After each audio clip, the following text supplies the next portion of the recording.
अब ये होगा 11वीं 12वीं का नया एग्ज़ाम पैटर्न, जाने कितनी बदलेगी पढ़ाई।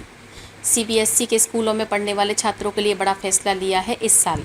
2024-25 सेशन में 11वीं और 12वीं क्लास में पहुंचने वाले छात्रों को नए एग्जाम पैटर्न के तहत पढ़ाई करनी होगी। केंद्रीय माध्यमिक शिक्षा बोर्ड सीबीएसई ने छात्रों की रट्टामार आदत को बदलने और कॉन्सेप्ट को समझने पर जोर देने के लिए पिछले एग्जाम पैटर्न में बदलाव किए हैं। यहाँ समझे 11वीं 12वीं का नया एग्जाम पैटर्न। जो 2024-25 एकेडमिक सेशन में 11वीं या 12वीं की परीक्षा देंगे, उन्हें नए एग्जाम पैटर्न के आधार पर ही अपना स्टडी प्लान तैयार करना होगा।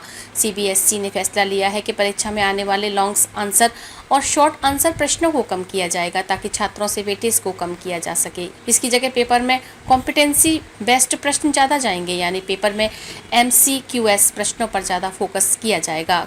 कॉन्सेप्ट बेस्ड प्रश्नों में multiple choice question, case based और सोर्स बेस्ड इंटीग्रेटेड प्रश्न शामिल हैं। कम हुए लॉन्ग और शॉर्ट आंसर वाले सवाल।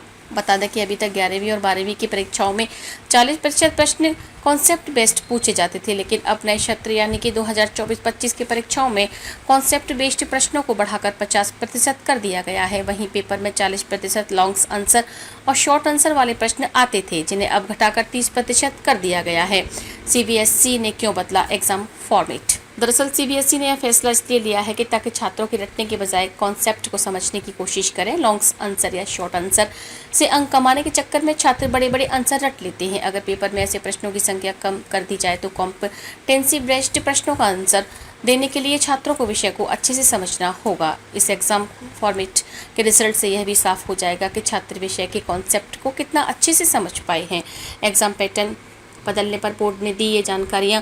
केंद्रीय माध्यमिक शिक्षा बोर्ड द्वारा बुधवार 3 अप्रैल को सभी संबंधित स्कूलों को जारी एक सर्कुलर जारी किया है। सर्कुलर के अनुसार सीबीएसई के निदेशक जोसेफ इमानुएल ने कहा कि राष्ट्रीय शिक्षा नीति 2020 के अनुसार बोर्ड ने स्कूलों में योग्यता आधारित शिक्षा को की दिशा में कई कदम उठाए हैं, जिसमें कॉम्पिटेंसी का असेसमेंट करना, शिक्षकों और छात्रों के लिए संसाधनों को उपलब्ध कराना, विकास के साथ साथ शिक्षकों के निरंतर क्षमता निर्माण आदि शामिल हैं।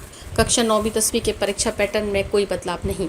बोर्ड का फोकस एक शैक्षिक सिस्टम बनाना है जो छात्रों को रटना नहीं सिखाना, जो कि 21वीं सदी की चुनौतियों का सामना करने के लिए छात्रों की रचनात्मक, महत्वपूर्ण और सिस्टम सोच क्षमता को विकसित करें। शैक्षणिक सत्र 2024-25 के लिए मूल्यांकन को NEP 2020 के आधार पर किया जाएगा। बता दें कि कक्षा 9 और 10 की परीक्षा प्रारूप में कोई बदलाव नहीं है, सिर्फ 11वीं और 12वीं के परीक्षा पैटर्न में बदलाव किया गया है ताकि छात्र रटने पर फोकस न करें।